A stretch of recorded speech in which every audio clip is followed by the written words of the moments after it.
재래식 전쟁에서도 핵으로 싸울 수 있다. 그 안에 숨겨져 있던 여러 개의 탄도가 다양한 목표별로 또 향해서 날아갈 수가 있습니다. 그런 경우는 사실 이게 막기가 어려워지는 거죠. 사거리는 트럼프 별장에 있는 마라라고까지 날아가는 건 어려운 거 아닌 것 같습니다. 한 발 날아오는 거 막을 수 있습니다. 네. 그런데 문제는 이게 만약 여러 발이 온다.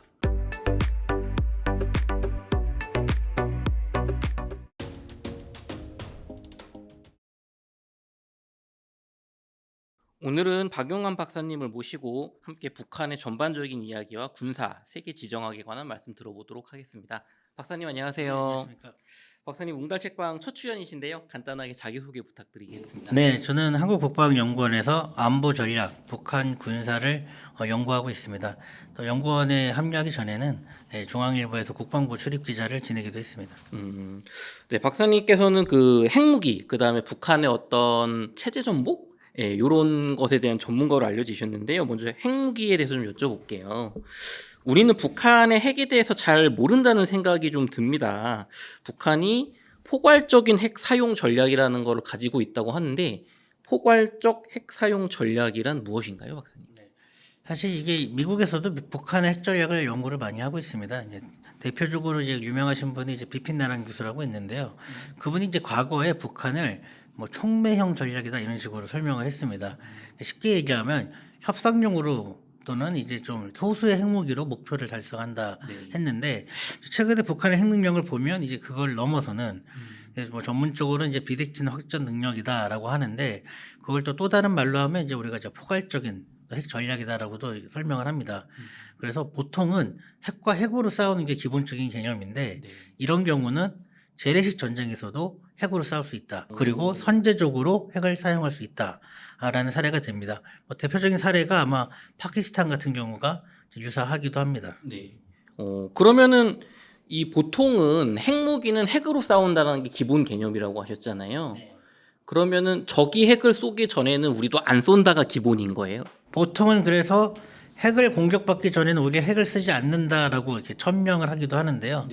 이제 북한 같은 경우는 본인들이 지휘부, 또 수뇌부, 김정은 같은 경우가 위해가 될 경우에는 핵을 자동적으로 쏘겠다. 이렇게까지 핵의 범위를 넓혀놓고 있는 겁니다.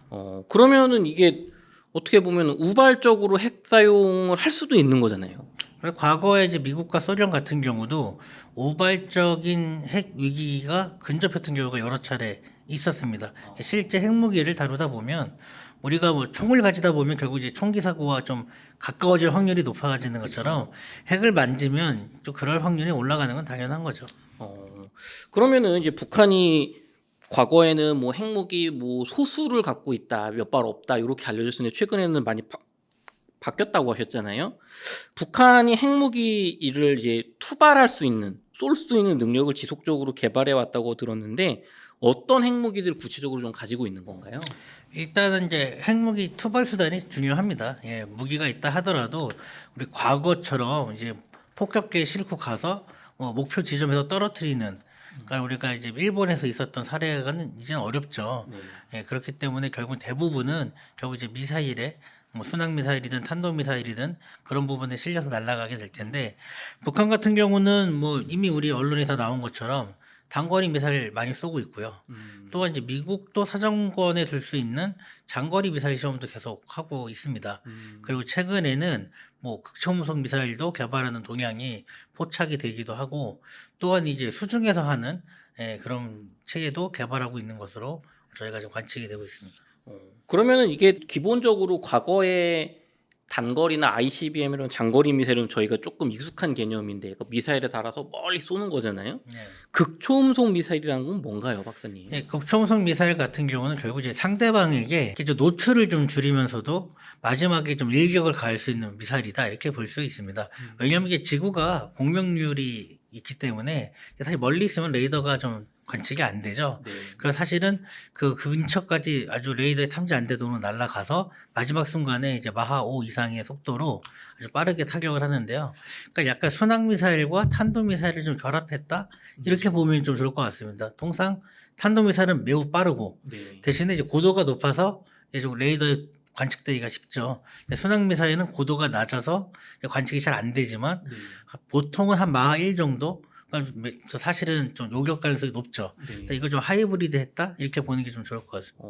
그럼 고도가 낮아서 레이더 탐지가 잘 안 되고 그런데 속도는 마하 5로 엄청 빨라서 요격이 어렵다는 말씀이죠? 네, 그렇습니다. 그러면은 북한이 그럼 그걸 지금 개발을 뭐 북한뿐 아니라 많은 네. 선진국들이 열심히 개발하고 있는 상황입니다. 그러면은 이게 또 요즘 보다 보니까 다탄두 핵 탄도 미사일이라는 걸 개발 중이라고 하는데 이게 어떤 개념인가요, 박사님? 네, 다탄두도 뭐 사실 새로운 개념은 아닙니다. 이미 핵 선진국들이 시도를 했고 대부분 보유하고 있는 기술이기도 하고요. 이게 한 발 날라오는 거 사실 요격하는 거 쉽겠죠. 네. 네, 눈에 보이고 어디로 날아가는지도 궤도를 보면 우리가 추정이 가능하기 때문인데요. 그래서 이게 다시 재진입할 때 여러 개 탄두가 만들어지고 그 안에 숨겨져 있던 여러 개 탄두가 또 기술이 좋으면 다양한 목표별로 또 향해서 날아갈 수가 있습니다. 그런 경우는 사실 이게 뭐라 그럴까요? 변화구라고 할 수 있을까요? 예. 네. 그 이제 막기가 어려워지는 거죠. 그리고 공이 하나 날아오는 게 아니라 여러 발이 날아오니까 사실 그것도 쉬운 게 아니고요. 북한이 이제 그런 걸 개발하는데 통상 이거는 이제 단거리보다는 장거리. 결국은 이제 ICBM에 탑재하는 것으로 생각할 수 있습니다. 그러면 이게 어느 정도로 좀 북한이 개발 가능성이 있다고 좀 점수지 기술력이 있다 혹은 뭐 불가능하다 뭐 코앞이다 뭐 이렇게 여러 가지로 나눌 수 있잖아요. 사실 이게 다탄두를 만드는 거에 앞서서 핵무기를 소형화하는 기술도 중요할 거고요. 또한 이 부분이 결국 장거리 미사일은 이제 재진입할 때 그거를 견뎌낼 수 있는 능력이 필요합니다. 근데 아직까지 북한이 그 부분이 좀 어려운 거 아니냐라는 게 대부분의 평가이기도 합니다. 여러 차례 이제 실패했던 게 영상에 일본에서 잡히기도 했었고요. 네. 재진입할 때 물차가 탄다든지. 그런데 또 일각에서는 뭐 어렵지 않다라는 주장도 있습니다. 왜냐하면 장거리 미사일 개발하고 나서 사실 재진입 문제 해결 못한 나라도 없다. 이런 주장도 있고요. 사실 근데 이 정상각도 우리 소위 얘기하는 정상각도의 비행이 이 고각의 비행보다는 더 악조건이다라고 본다면 아직 북한이 정상각도 비행을 보여주지 않으면 아직 실질적으로 시험에 성공했다라고 단언하기는 좀 어렵다. 그렇게 봅니다. 그러면은 다른 나라들은 결국 시간의 문제이지 개발에는 다 성공했던 거예요. 네, 북한도 지금 개발했던 무기 체계를 보면 대부분은 시간의 문제였던 것 같습니다. 그러면은 박사님 이제 북한이 ICBM 장거리 탄도 미사일 뭐 미국까지 날아가는 거 막 만들고 있잖아요.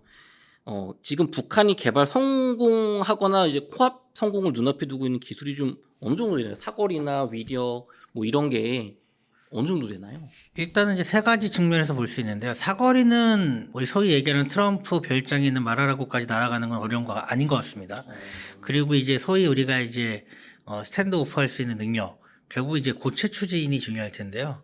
고체 추진도 개발에 뭐 성공했거나 아니면 이제 성공에 진입할 수 있는 수준으로 보여집니다. 이미 시험 발사를 했기 때문이죠. 그리고 이제 세 번째가 이제 핵무기 위력인데요. 핵무기 위력을 이제 더 큰 수소폭탄에서도 더 큰 위력을 보여주는 게 중요할 수는 있지만 초기적인 단계는 이미 들어갔다라고 볼 수가 있을 것 같습니다. 결국은 이제 앞서 이야기한 것처럼 이게 재진입하는 문제가 중요합니다. 재진입과 유도가 중요한데 이 재진입할 때 그 악조건을 견뎌내고 정상적으로 탄도가 다시 지구 안으로 들어올 수 있느냐 그 부분이 이제 아직 해결이 되지 않은 문제로 보고 있습니다.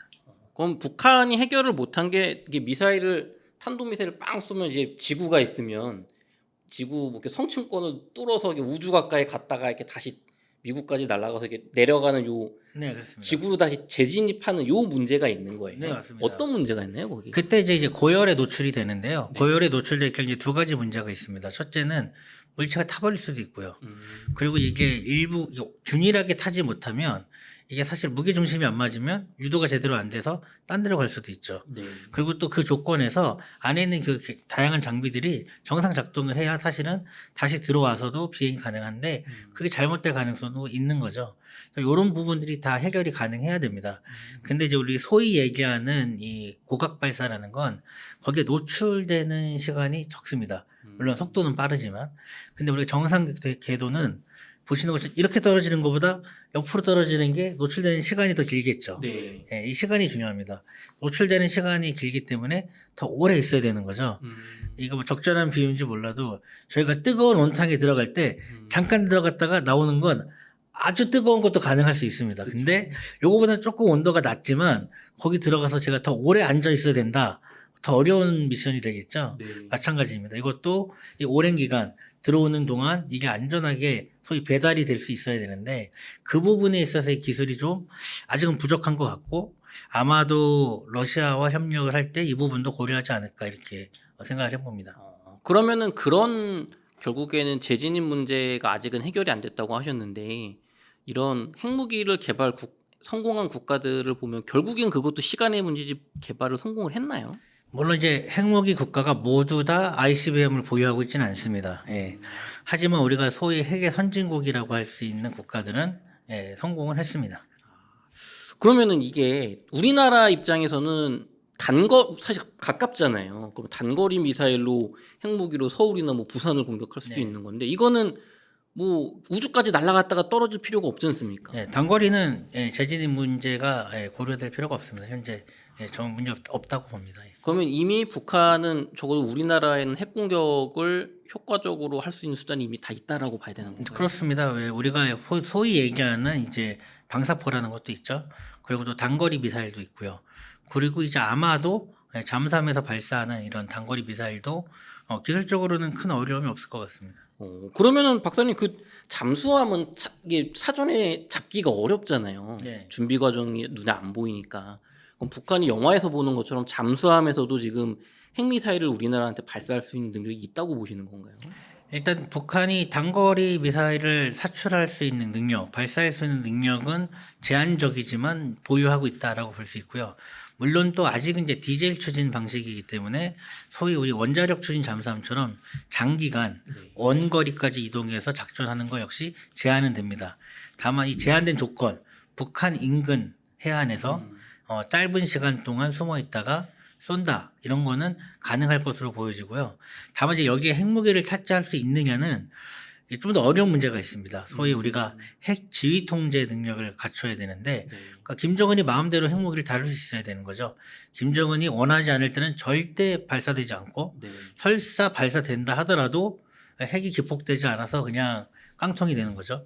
그리고 김정은이 원한다면 언제라도 정상적으로 핵이 발사돼야 하는 이런 것들도 시스템적으로 구축이 돼야 하는데 이런 부분은 조금 어려운 부분이 있습니다. 아직. 그럼 박사님 이제 우리나라 입장에서 현실적으로 북한이 핵미사일을 우리나라한테 공격한다고 했을 때 우리나라나 혹은 주한미군이 이걸 요격하는 게 가능한 건가요? 뭐 일단 이렇게 얘기하면 되게 짜증나는 답변이긴 한데요. 절반은 맞고 절반은 틀리다, 절반은 아닐 수 있다. 예, 왜냐하면 기본적으로 요격은 가능합니다.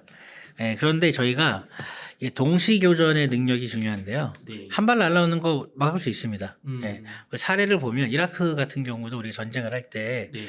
스커드 미사일 한 발을 패트리엇 미사일 한 발로 요격하면 100% 요격률이 나오지 않습니다. 네. 두 발을 쏘면 90% 이상으로 올라가는 거죠. 그런데 문제는 이게 만약 여러 발이 온다. 그러면 패트리엇 미사일이 그만큼이 다 준비가 돼 있어야 되는 거잖아요. 아, 그렇죠. 예. 그리고 또 이거 우리가 이제 다층 방어를 한다고 하지만 마찬가지로 이 다층 방어의 미사일이 우리가 무한대로 쏠 수 있는 게 아니기 때문에 결국은 저희가 준비된 탄을 벗어나는 네. 소위 재장전하기 전에 날라오는 네. 아니면 여기서 준비된 수량보다 더 압도하는 네. 수량이 순간적으로 날라온다 하면 사실은 이제 좀 제한 요인이 있는 거죠. 그래서 북한도 아마 이런 수법을 쏘겠죠. 핵무기만 다 쏘면 아깝잖아요. 예, 재래식 무기를 섞어서 쏘면 사실 저희 눈으로 구분이 안 되니까 레이더상으로도 네. 핵무기와 재래식을 섞어서 수시여 발을 한 군데에다 쏘면 그것 좀 위험할 수 있다. 예, 이렇게 생각합니다. 그러면 박사님 이게 결국은 네. 북한이 마음 먹고 핵미사일을 한 발 쏘면 요격할 수 있지만 네. 여러 발을 쏘고 거기에 일반 미사일 섞어서 막 수백 발, 네. 뭐 드론도 막 보내고 이러면은 현실적으로 못 막는다는 얘기 아닙니까? 그 우리가 소위 그 뭐 추성훈 씨라든지 싸움 잘하시는 분도 제가 혼자 가서 싸우면 당연히 막아내시겠죠. 근데 옆에서 이렇게 손발 묶어놓고 여러 사람이 때리면 그거 쉽지 않지 않습니까? 예, 사실 그거는 이제 구조적인 한계입니다. 예, 그 무기체계 성능을 넘어서는 문제이기 때문에요. 그런 것까지 고려하면 사실 완벽한 방어는 어렵죠. 물론 우리가 쏘기 전에 네. 소위 탐지를 잘해서 우리가 이제 선제 타격을 할 수도 있고요. 네. 그런 걸 뚫고 날아오는 게 분명히 있을 수 있고요. 네. 그걸 우리가 이제 요격을 할 겁니다. 다층 방어를 통해서 2번 또는 3번 방어를 할 거고요. 근데 그럼에도 불구하고 단 한 발이라도 떨어지지 않도록 막아낼 수 있느냐? 네. 그러면 그렇다라고 얘기하기는 어렵죠. 그러면은 박사님 이게 핵교리가 상대방이 핵 공격을 했을 때 우리가 방어하겠지만 맞을 수도 있잖아요. 네. 그러면은 핵무기를 가진 국가가 핵 보복을 해준다는 게 있기 때문에 야 그럼 우리도 북한도 맞출 수는 있지만 미국이 한국 대신 핵을 쏴주니까 쏘면 안 되겠다. 우리도 망하니까 이게 핵 보복 전략인 거잖아요. 네. 그런데 미국이 네. 우리 대한민국을 위해서 정말 북한에 핵을 쏴줄 수 있느냐 되게 궁금하거든요. 과거에는 단거리 미사일만 있으니까 어차피 미국은 맞을 일이 없잖아요. 네. 근데 이제 그 트럼프 대통령 별장까지 날아간 핵미사일이 북한을 갖고 있다고 하면 네. 그걸 감수하고 보복해줄 수 있을까요? 뭐 사실 이런 논란도 뭐 어제 오늘의 문제는 아닙니다. 예, 그러니까 이제 프랑스 파리를 위해서 LA를 희생할 수 있느냐 미국이 네. 이제 과거에 나왔던 이제 소위 우리 드골의 의심이라는 그런 걱정이 있는 거죠. 우리도 마찬가지로 이제 소위 얘기하는 해구산 네. 이 확장 억제를 적용받는 국가들이 이제 그런 의심은 뭐 사실 핵을 갖고 있지 않는 한 뭐 당연히 언제라도 나올 수 있는 의심이긴 할 겁니다. 이제 그런 부분들을 우리가 이제 그래서 해소하고자 했던 게 이제 우리가 NCG라는 것도 했고 이제 하면서 좀 더 구체화하고 핵을 사용하는 결정 과정에서 우리의 역할을 확대하고자 하는 노력들을 하는 거죠. 그래서 우리가 핵을 갖고 있지 않는 한 이 또한 100% 된다라고 얘기하는 거 당연히 어려울 겁니다. 하지만 그게 우리가 신뢰성이 있느냐라고 한다면 뭐 아직까지는 저희는 그래도 신뢰성이 있다. 만약에 북한이 핵을 사용하는 수준의 공격을 하겠다라고 하면 북한도 핵으로 보복받는 거를 고려해야 한다. 예, 그럴 가능성이 크다라고 북한도 생각을 해야 됩니다. 이게 그럼 NCG라고 하셨는데 북한이 핵미사일을 공격했을 때 미국이 핵을 쏘는 권한이 우리나라는 전혀 없는 거잖아요. 한미 간에는 이제 양국 정상이 협의하여 결정하는 것으로 되어 있습니다. 예, 그렇기 때문에 우리가 필요하다면 네. 미국과 협의해서 핵을 사용하는 걸 아마 논의할 겁니다. 미 측도 우리와 함께 핵 사용이 필요하다면 논의를 할 것으로 예상이 됩니다. 그럼 박사님 우리 그 한미 상호 방위 조약이나 혹은 이런 핵무기 관련해서 한국이 북한의 핵 공격을 받으면 미국이 협의하에 즉각적으로 뭐 쏜다 뭐 이렇게 협의가 되어 있는 건지 아니면은 네. 협의 후에 결정한다 뭐 이렇게 애매하게 되어 있는 건지 궁금합니다. 뭐 일단 간단하게 두 가지를 말씀드릴 수 있는데요. 이제 우리가 소위 한미 간에는 매년 SCM이라는 거를 개최합니다. 그 뒤에 나오는 성명에서 이제 핵에 대한 부분을 포함한 네. 그 뭐라고 그럴까요? 미국의 한반도 안보 공약을 확약하는 게 매년 반복이 되고 있습니다. 그 이제 두 번째는 이제 구조상의 문제인데요.